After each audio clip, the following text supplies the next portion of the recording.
Welcome to Peter and Ruffy's Football Show. We're on PLZ Soccer's YouTube channel. Don't forget to hit the subscribe button.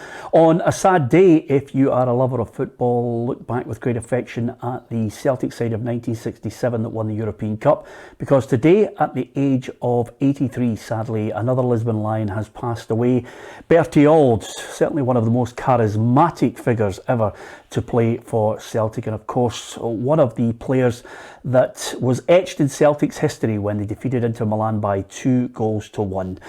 He was quite simply not only a vital part of the team, but through the later years, certainly one of the most funny, entertaining and of course die-hard Celtic fans you could ever wish to meet. He had a career as a player and manager of Partick Thistle. We're going to get Ruffy's thoughts in a minute. He was manager of Hibernian too, but I think most of the majority of football fans will look back on Bertie wearing the hoops of Celtic. Ruffy, a sad day for many who knew Bertie, and you had him as a manager. Yeah, there'll be fond memories at a lot of clubs. You mentioned Hibs there as well, and Hamilton, particularly Partick Thistle when he came in. I think it was 6 years he was there, and managed to keep us in the Premier Division. For these 6 years we were always middle of the table. He had a format of how we were to play, and it was survival away back then, and he certainly did that. And I'm sure Partick Thistle supporters of that era will remember everything he done for the club. Yeah, and for the benefit of not only the older generation but our younger generation as well, Gabriel Antoniazzi looks back on his illustrious career. Tributes have poured in for Lisbon Lion and Celtic legend Bertie Old, who passed away yesterday at the age of 83. Old was one of Scottish football's iconic characters and one of the great players too. Born in Maryhill, he signed for Celtic at 17 and broke into the team as a winger. He was sold to Birmingham in 1961 and played over 100 times for them, lifting a League Cup before returning to Parkhead in 1965, with manager Jock Stein turning him into a central midfielder. He was key during the 1967 European Cup victory over Inter Milan, rousing the players in the tunnel in typical down-to-earth fashion before the 2-1 scoreline made the 11 players Lisbon Lions. Old lifted 5 league titles, 3 Scottish Cups and 4 League Cups whilst wearing green and white, amassing 279 appearances and scoring 85 goals. Somehow, he only made 3 appearances for Scotland, and he ended his playing career at Hibernian. He went on to manage Partick Thistle twice, as well as Hibs, Hamilton and Dumbarton, winning 2 promotions. Old reached the top as a player, but his humanity and wit will be remembered forever as well. Rest in peace, Bertie Old. I think that's the one thing that quite a lot of people, Tam, look back on, certainly in the last, 1, 2, 3 decades is the wit, because Bertie was not only funny, but an engaging personality, and he made you feel as if you were the most special person when you were talking to him. Yeah, he was. He was so down to earth as well. You consider what he achieved in his career as a Lisbon Lion. That group of men will be remembered forever in Scottish football. So he was. I've been in his company a few times, and once he got the microphone, it was very difficult to get it back off him. But his patter was unbelievable. His banter, he was a very, very funny guy. He was respected by everyone, and everybody liked to be his company. And as you said, you felt as if he was only speaking to you and you only when you were talking to him. So he was a great guy. I'm sure a lot of Celtic supporters will be gutted over the weekend that he's passed away. I think there's only 4 Lisbon Lions left. So it's getting on. Time's getting on, and unfortunately these guys are getting older and older. And the generations we're going to lose in a short time. So no, it's very, very sad news for all the Celtic family, I think. And of course, we always talk about Lisbon, but he could have been a double European Cup winner, Alison. That's right, absolutely. His football career, I think there's 2 aspects. There's the football career, and then there's the personality of it. I think he was the extrovert's extrovert, I think, but he was a really quality footballer at a time when there were a fair few of them about. I think the staggering thing for me would be the caps that he won. I think he only won 3 caps for Scotland, which is incredible. But I think his family will take great comfort today when you read the plaudits that come and the obituaries that will be coming from all over, and just the joy he brought to people's lives. And it went through all different generations. I think everyone knows who Bertie Old is, regardless of age or era in which they grew up supporting Celtic. Yeah, you'll have to look at the stats, Ruffy, of Bertie as a player. I mean, it's impressive. 85 goals. Obviously, Stein converted him into the midfield, and he was crucial in the first of Stein's trophies back at Celtic in 65. Scored 2 in the 3-2 win over Dunfermline. 5 league titles, 3 Scottish Cups, 4 League Cups. that European Cup, and amazingly 3 Scotland caps, and I think there was more than a few of the Celtic players at that time maybe didn't get as many caps as they should have. Yeah, I think he comes into that category. You know, he had so much ability in the middle of the field. Obviously, with Bobby Murdoch, you know, the two of them were legends in there. It's not a bad midfield, is it, Ruffy? No, it certainly is not. And then he's somebody who wouldn't be oozing of too much confidence in that midfield. He had bags of it everywhere he went, and yeah, I'm surprised as well. I didn't know it was only 3 caps. You know, and in the time and what he'd done in the game, you would expect him to do a lot more. But I mean, I could sit here for half an hour talking about him. Yeah, don't worry. We'll try and extract a few stories out of you, Ruffy. The other thing about it, which I think. The great thing about reading social media, and this is where it is positive and it is something that I think fills you with a bit of joy, is everybody today on social media. I think Bertie Old was one of those people, again, who I think transcends that old firm divide, you know, because the amount of people who were just waxing lyrical about being in his company, sad to see him pass away. There was lots of really positive memories, and I think he's like one of those players that if you were in his company just for a fraction of his time, you would consider yourself a lucky man or woman, to be perfectly honest with you.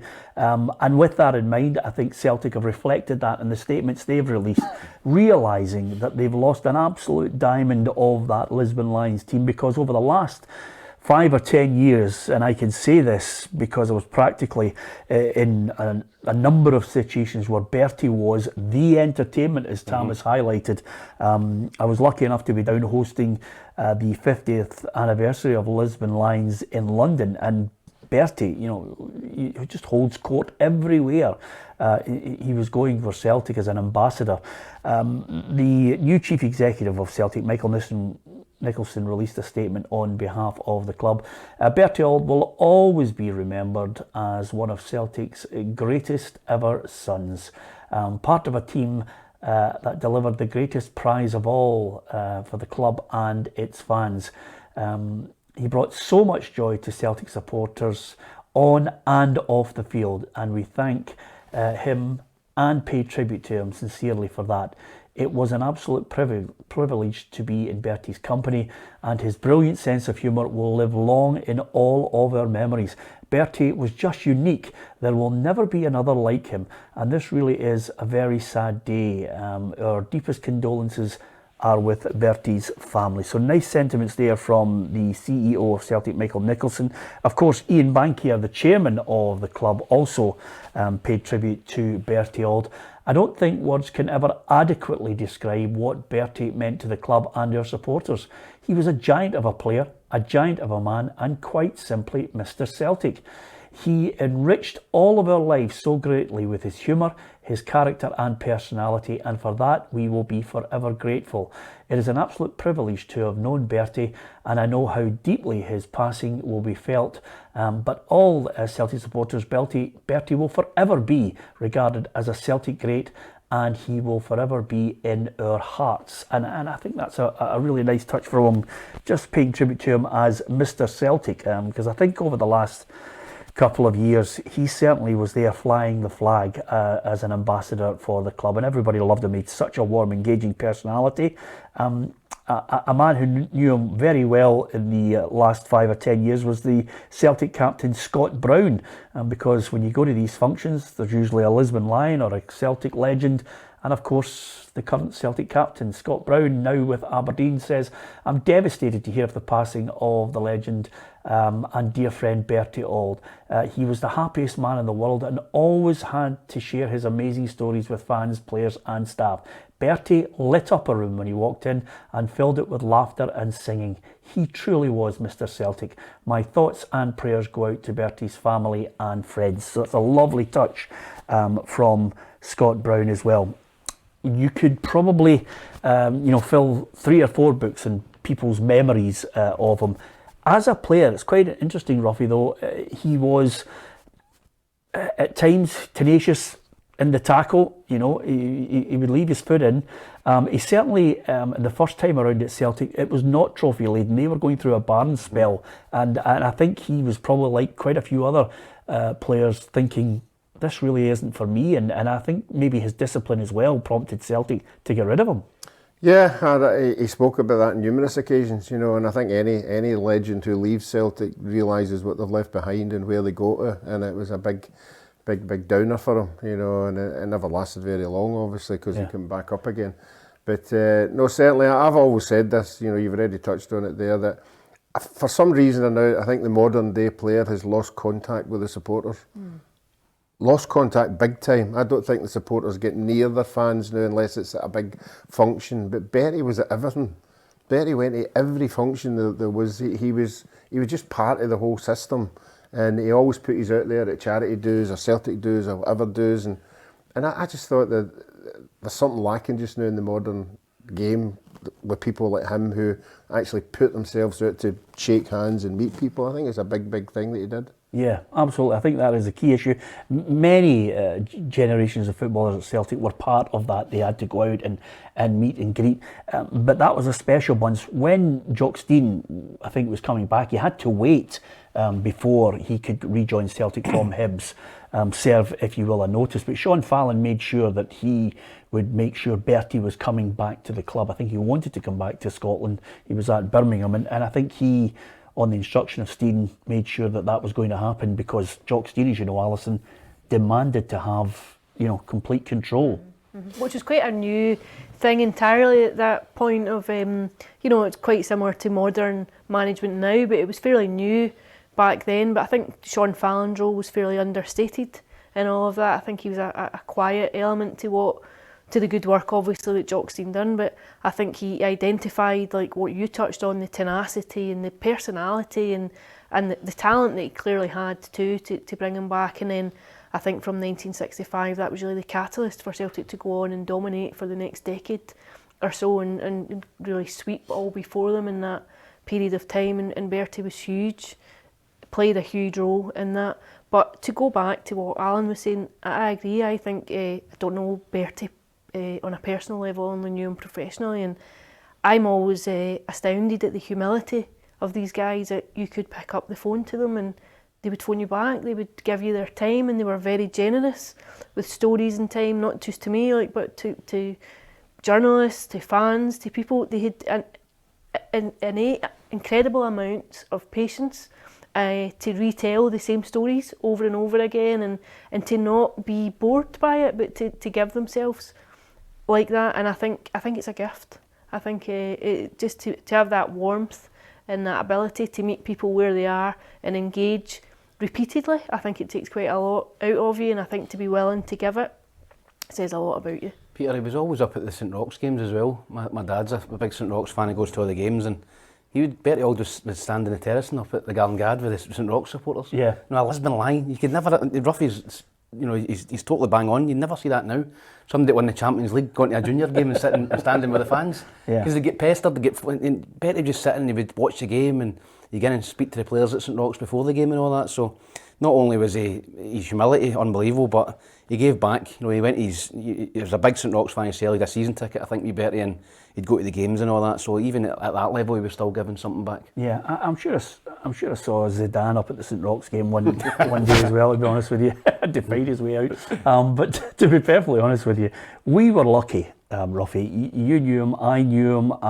Again, there were times when you would meet him on a professional level, and times you would meet him on a personal level. And I'm quite lucky in a way that, because obviously, you know, with his son as well, stayed in touch, and I kind of got the sense in the last few months that all was not well, and he was maybe just going downhill a wee bit. But I phoned Robert and said, look, why don't you get him to come out and see the new studios, and I'll show him the Celtic room and a few bits of memorabilia. And I think Robert really appreciated it. I know Bertie.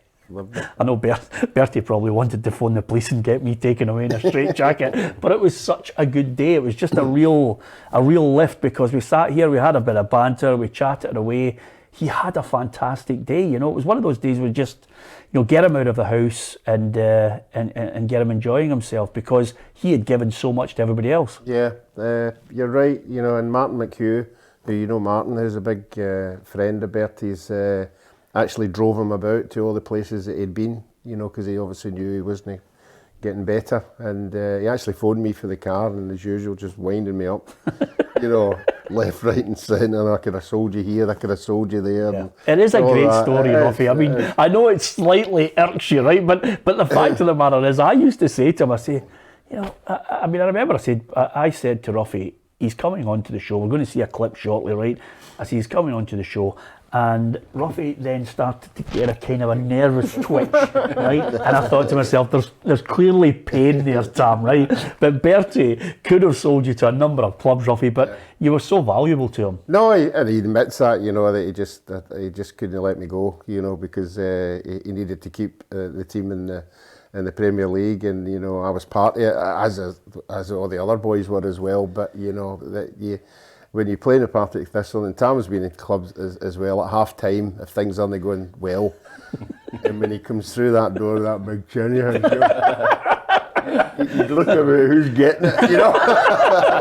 And as long as it wasn't you who was getting it, it was all right, but it could be funny, you know, with a lot of the things. When we get Hunter's a story, Tony Higgins has got Tell the Tony Higgins story. I mean, the Tony Higgins story is, for me, it typifies Tony's humour and having the gumption to actually retort to Bertie, who's in full flow. Yeah, we were having a bad game, and he'd been right around the whole team. Everybody, it was a big dressing room at Thistle, and he started here and worked all the way around. They came to Tony Higgins, and Tony's just sitting there deadpan, and he says, "You Higgins, you, see you," and he always had his European Cup medal around his neck. And he pulls it out. He says, "See you will never ever see one of these medals in your lifetime." And Tony goes, "Well, I'm not going to let you get one here at Partick Thistle." It's funny when Tom was saying there, you gave him a mic, you can't get it off him. Oh, I get inducted into the Scotland Hall of Fame at Hampden, and they always have somebody you've played with to give you the trophy. So it was Dougie Donnelly, and I said, "I now asked Bertie Old to come up and give our next inductee, who is Alan Ruff." And by that time, we Bertie had the mic, you know, I'm standing there. And after about 10 minutes, I says to him, "Hey, it's me who's won this." I mean, I did say to him, you know, what about Ruffy, the moves and everything? He said, "Listen, he was, you were 12, 15 points, he reckoned, keeping, you know, Partick Thistle in the division." I mean, I know that was 2 points a winner, no? Well, absolutely. That's how valuable you were to him. And of course, you could have had the moves. Your wife had packed the bags actually at one time, didn't she? Yeah, that was the Man City one. And the local, I think it was a Daily Record or something, that he'd told the Daily Record that Alan Ruff after training can pack his bags and he'll be at Manchester City by tea time. And I get home for training, my wife had packed all the bags. So wind up. Oh dear. I think, and I don't think I'm understating it. We first of all, when we did the Peter and Ruffy, when we moved from the radio show, which we used to live stream Ruffy, and then we moved onto television on STV. And of course, they were obsessed, Ali, at the time. STV had this real madness, Ruffy. Remember the fake brick wall? So we suddenly had it turned into what looked like a living room, Ruffy. Do you remember? And we had two leather suites and the table there. And of course, I said to him, "Bertie's coming in," you know. So Ruffy's on edge, but Bertie just totally and utterly took over the programme. And then I asked him a question which I think so many people come up to us on countless occasions, say it's just one of the best lines ever from Bertie Old. The best away result you can remember in your life playing? I can't tell the wife will be listening.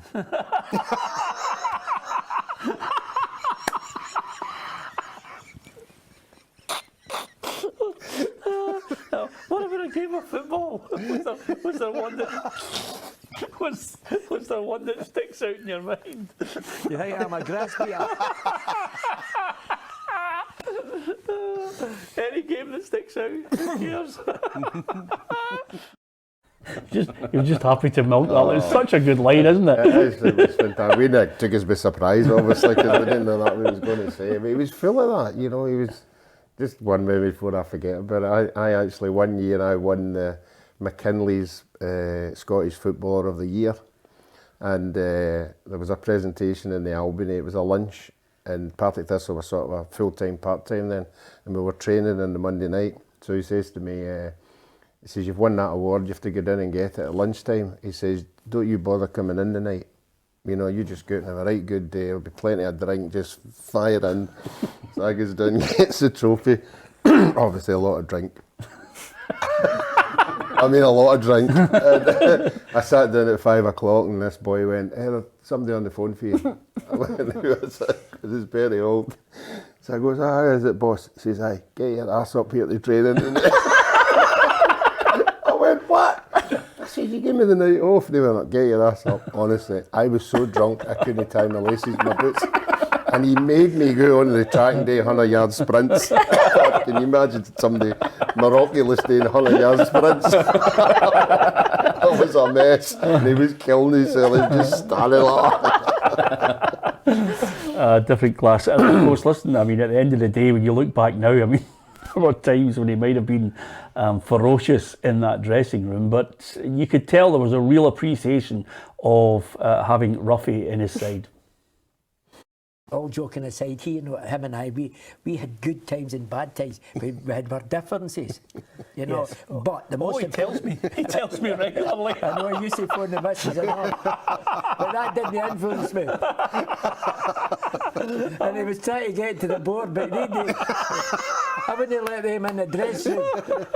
But as you can appreciate, and looking back, I thought we were underachievers. Oh, fantastic! Actually, any chance of getting a move was completely and utterly blocked, Ruffy. No chance in it. And I was playing golf this morning, obviously, you know, the older golfers that I play with and that were talking about him and everything. And the one thing that most of them remembered was the Montevideo game when they were all kicking. They were kicking lumps at each other, just running away. Yeah. It was at him and Tommy Gemmell. Oh, yeah. At Montevideo. Oh, and they all remembered that game. Yeah. It was at Racing Club. Racing Club of Sent off and refused to go. I mean, it just shows you how weak the referee was. But I think Celtic, I think if he'd have gone off, they might have lost a few more goals. They had 4 sent off in the game. I mean, it was mental. And Bertie, I think, had scalped a few along the way in the game, Tam. But the one thing that I think, and the overriding memory for everybody is, I'd love to have been, I don't know about you, Tam, I'd love to have been a fly in the wall when, you know, Alessandro Mazzola comes out, Facetti's there. You know, they are looking like, as Bertie said, Italian gods, and he starts singing the Celtic song. Oh, brilliant. You know, I've seen the video clips of that. That's fantastic. You know, and as I said, a wee group of boys from Glasgow, basically, grew up and playing at the mighty Inter Milan. And as you said, all coming out and with Dan and all that, and you Bertie burst into song. It must have been absolutely brilliant, and it must have just released all the pressure. You know, that's a massive game, European Cup final. You know, Celtic and Rangers will never win that again, so I think, no, it's superb, and that's one of the best memories I've got of him. That wee story when Billy McNeil's in the tunnel and he's talking through it, when me Bertie broke into the Celtic song. So Celtic fans have got great memories of him. Yeah, and the amazing thing about it, and I would indulge anybody and advise them to look at the game. If you ever get a chance to watch the 90 minutes of it, it is A batter. on record, I think, if you were looking, and Sky Sports were covering that match, Alison, one of the most one-sided European Cup finals in the history of the game. Celtic battered them. Yeah, absolutely.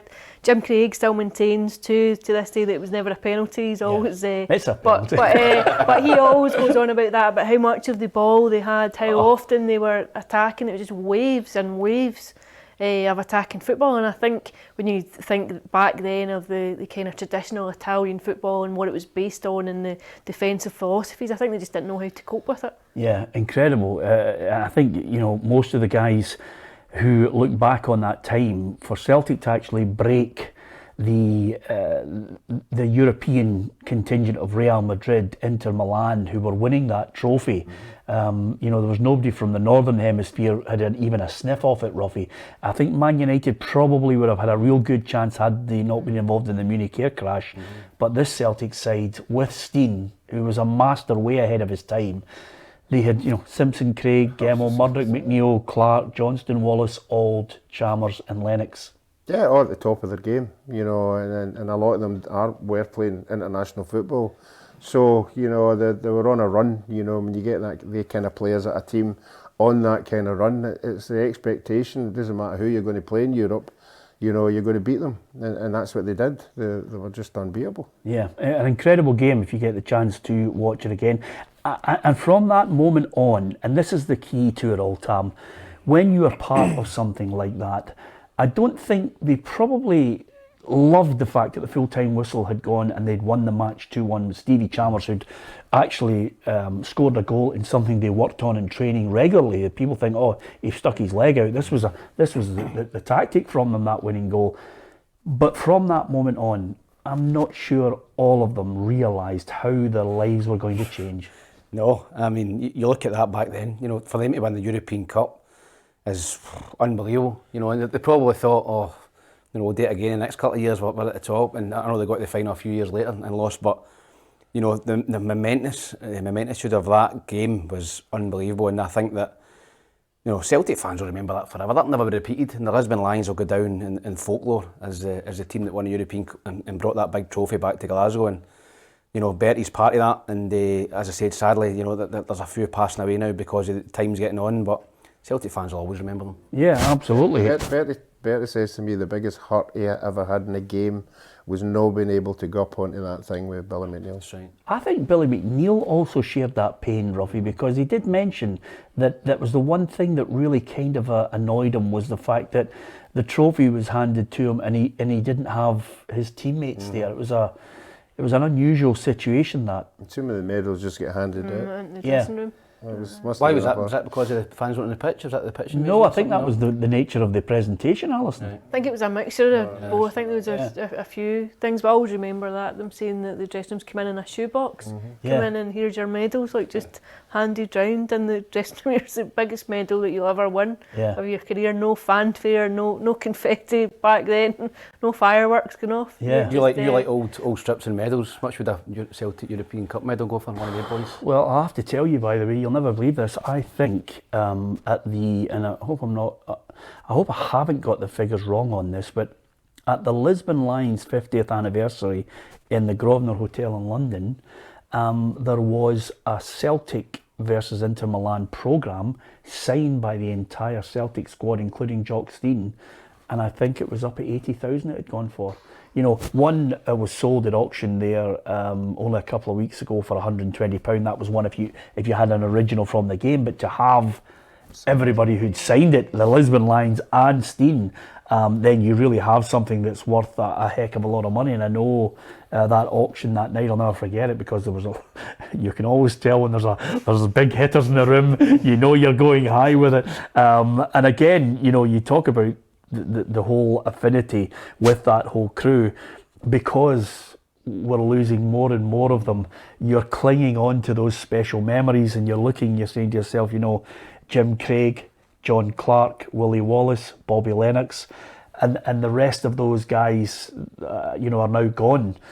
So, you know, a lot of Celtic fans look back at the times when they were able to see all of them together, and it was such a special night. If you were in any event when the entire Lisbon Lions side were there, you were a very, very lucky person indeed. Even on the 25th anniversary of the Lisbon Lions, the 40th anniversary, you're looking, and maybe one or two had gone by the 40th one. But I think the one great thing about it is, if the fans loved the Lisbon Lions, boy, did the players love the supporters, as Bertie tells us now. I never get tired talking. I never get tired getting into their company, the supporters' company, because their grandfathers and their grandparents and that, and then their fathers, and then now it's the sons, and they all have one thing in common: they're Celtic supporters, and that's what they want to talk about, you know.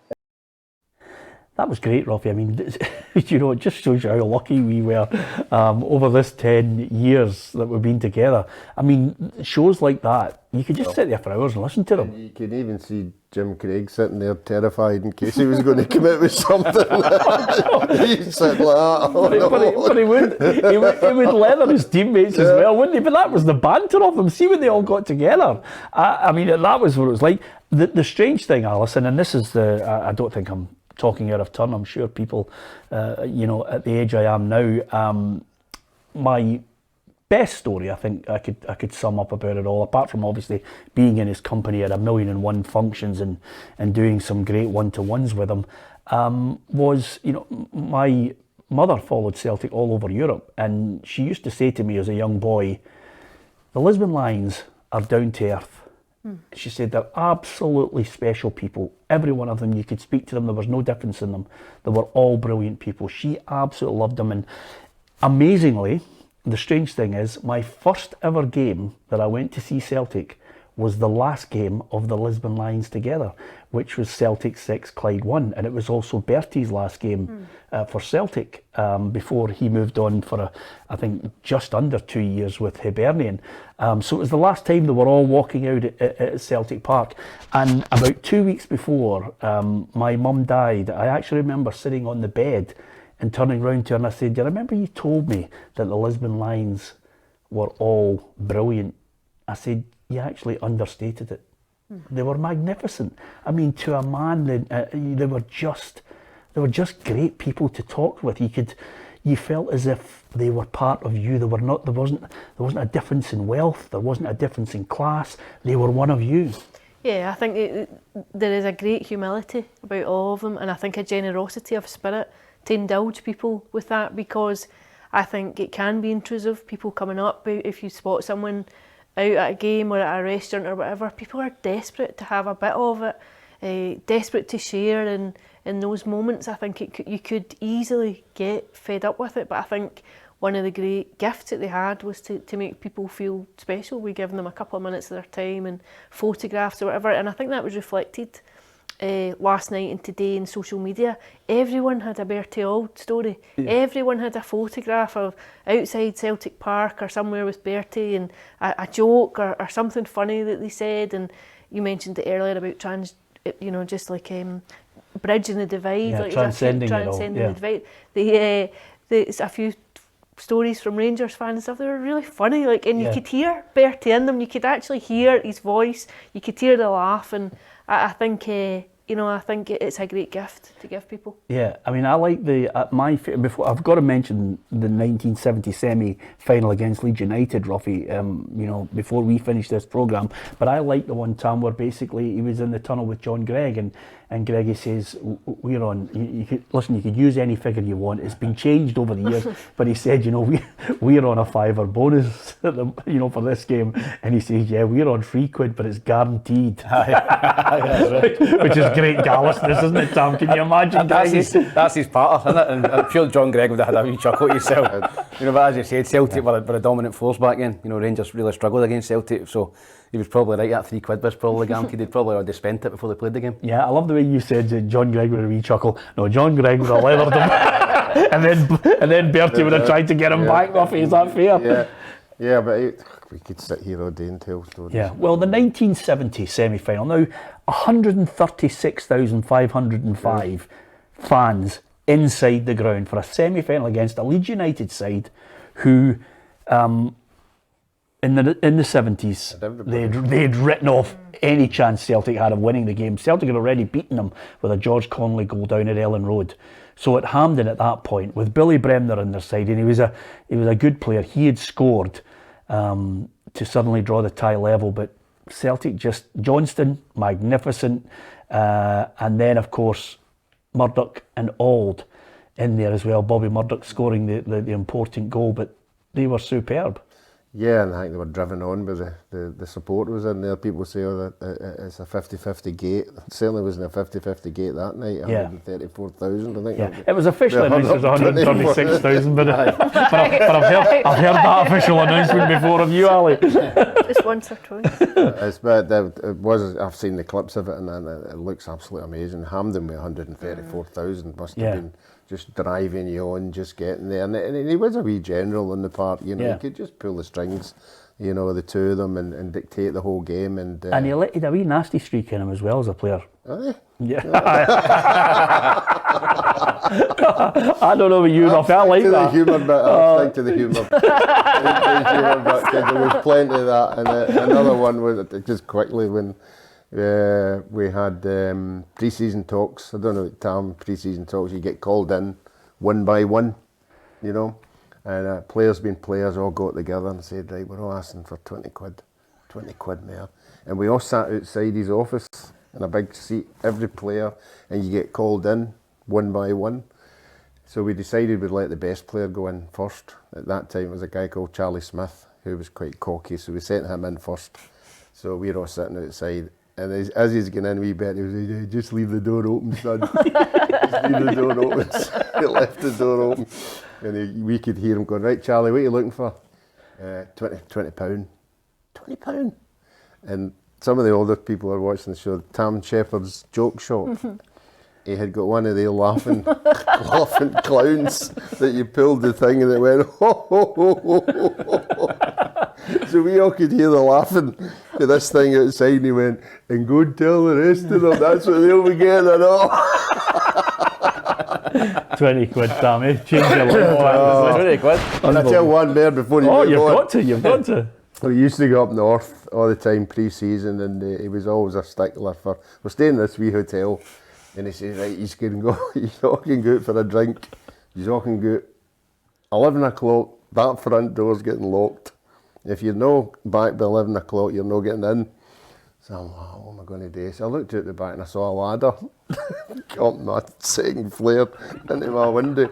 So I'm ahead of him, you know, so I gets the ladder and I puts it up against the wall, and I'm away out with all the boys. And of course I was late in coming back, but I knew the ladder was there. And I went away round the back and the ladder was there. Are you looking for this ladder? You must He was away ahead of Of course he was in Jimmy Joy, playing with Jimmy Johnston, for God's sake. They must have known every stroke in the book. Absolutely fantastic. It would be remiss of me not to mention, of course, I did mention to him, and again, you would never realise it, but just from photographs, he did actually play for Hibs in the 1972 Scottish Cup final. And that must have been painful, Ali, because Celtic won 6-1. Yeah.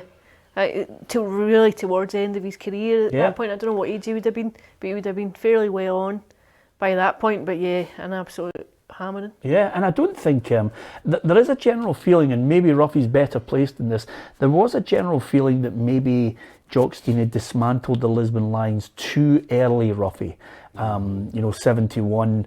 But the real general consensus on this is that the Quality Street kids were coming through and he couldn't hold them back any longer. No, I think if you ever got the chance to talk to any of the boys, I said earlier, any of the boys who'd left, Jimmy Johnson in particular, regrets how it all ended. Oh, yeah. It all ended like that, and it all ended like that for a lot of them. But as we know in football, things move on and managers have to make decisions. But it must have been horrible to walk out at Celtic Park with all the history and all the success that they had, and then moving. I don't think it mattered who you moved to. Yeah. It would never be the same. Yeah, well, listen, the one thing I would say, out of all the people, and when the first ever Celtic TV came out in the first year, Tam, I was lucky enough to interview every one of the legends and sat down with them all. And the one thing is that part, it's the pain of actually, it's the pain of leaving. That's the one thing that I think a lot of them found difficult to deal with. Yeah, particularly with success they had, and a lot of them were there since they were kids. And they walk out, and as Ruffy said, you can go anywhere, and it wouldn't be the same for them. Particularly if you're coming back to play against them, and that must have been horrible for Bertie Old to play in that final for Hibs and get tanked. So, no, listen, I was at Hibs for 8 years. I know it's no real comparison, but when I left to go to Hibs, I left Hibs and went to somewhere else. Just didn't feel the same, even when you were going back to playing against Hibs. It felt as if that was your club, and it must have been tenfold for they guys. Yeah. They won everything at Celtic, and it must have been so much more for them, but I can get where Ruffy's coming from. It must have been hard for the Lisbon Lions to go and pull on the hoops, and then go and play against Celtic, some of them as well. Yeah, I'll tell you one thing though, that you can never take away from them all, is the haul of trophies that they managed to get. Second time around, Bertie will look back. I'm not sure. I don't know. Where I'm a stickler for memorabilia, Alison, but I don't know if his son Robert and the family will have all the medals. Because sometimes the families, Tommy Gemmell's attitude was, listen, you can't eat the medals and you've got to take care of your family, but the memories will never leave. And I wonder if Bertie has that haul of medals. He will have the European Cup medal. I think it's something that I'm sure his son will have that as a treasured memory of his dad. It's such a different time. I think it was such a different economic time. I don't think the salaries that they were on would have been hugely different from an ordinary salary. They would have been good salaries, but not anywhere near now where you're talking, you know, millions of pounds in the game. And if you have a successful career, if you have a career that's on a par with what these guys achieved, you would retire from football and live a very comfortable life. It just wasn't the same there, especially at Celtic at that time. I think you know all the stories about how things were run. I also think too that it was only latterly, I think maybe when Martin O'Neill actually went into Celtic, that they brought the lines back in again, that there was really a concerted effort to say, look what these guys achieved. You know, I think towards the 90s and Do you think there was a gap 80s. where maybe the board lost touch with it? Yeah, I think there was. I think it was almost like, you know, there was I'm not going to use the term a nuisance element, but I think there was a feeling of it being tired. I think it was one of the first things that Martin done when he went in was take them all out for dinner, you know, and just say, God, you know, I grew up watching and revering your guys, and he really brought them back into the fold again, and I think reminded the club, look, what these guys achieved will never be done again. You need to give them their place and give them their stature, and I think it was important, and I think it was good that they were all there for that when that happened, that as a unit they were all still there and able to appreciate it and get the sense of appreciation from the club and from the support. Yeah. Billy McNeill a way back, that he thought after what they'd done, he thought there should have been 12 gold seats in the front of that stand, and they could come and use them whenever they wanted. Just 12 seats. Yeah. 12 gold seats. I would. I don't think any Celtic supporter would have went against that. I don't think anybody would have disagreed with that. In a strange sort of way, and you know, far be it from me to try and tell anybody how to remember the greats, because there's a fantastic statue of Jimmy Johnstone, there's a fantastic statue of Billy McNeill, and from that point where Billy McNeill stands at the beginning of the Celtic walkway, I've always been a believer that from that part there where Billy is, all the way to that glass door should be the rest of the team in statues. I don't know if anybody else believes that should be the case, but for me, they are immortal, and there should be another 10 behind him, just as he did when he walked out at the Estadio de Nacional. There should be another 10 right behind, all the way up to Jinky as the greatest ever Celtic player. I think that's a great idea. It's a fantastic idea, because and you've got Billy at the front holding the trophy, and you've got the guys all in behind them, because it wasn't just Billy McNeill. You know, Billy was the captain and everything, and Jinky, but that was a whole team. You know, it was the whole team that won that and gave Celtic. Listen, the Celtic fans every 67th minute in the game sing the Lisbon Lion song. I think they'll do that probably forever. So they'll never be forgotten for the supporters. But in terms of the club, I totally agree with the statues in every single one of the Lisbon Lions, and maybe that will come in the future. Yeah, I think so, Rob. It would be a fitting tribute to them. I mean, I have to say, every club that he managed, and of course the clubs that he played for, have put out a fitting tribute to him and passed on the condolences, prayers and thoughts to Bertie's family. And I'm sure I speak for everyone on the football show who appears on this show, that we also would like to pass on our condolences, our prayers and our thoughts with all of Bertie's family. It was just an absolute joy, and lucky enough to have him here in the last couple of months. Almost like a goodbye, but I think that would be a fitting tribute, Ruffy. Yeah, I thought that would be absolutely magnificent. And football clubs are all about the history of the club. Whether it's a young guy who's 10-year-old going to the game, we all want to know who these people are. You know, and I think that would be absolutely fantastic. I think every club should do that. Yeah, the one great thing about Bertie Old, I think Alison summed it up from the social media point of view. Everyone who came into contact with him would realise that not only was he an engaging character, he had great patter, as Tam mentioned as well. We've all been at a function, it didn't necessarily need to be a Celtic one, where if Bertie was there, he would just be the shining light. He would bring a smile to your face. For the lucky ones who got to see him play, he also brought a smile to your face, the way he went about it.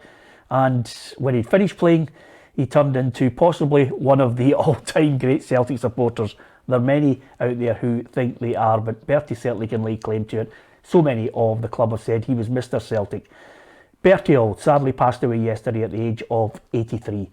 I hope that you enjoyed this programme and the memories. If you want to see more of Bertie, it's on PLZ Soccer's YouTube channel. Thanks for watching.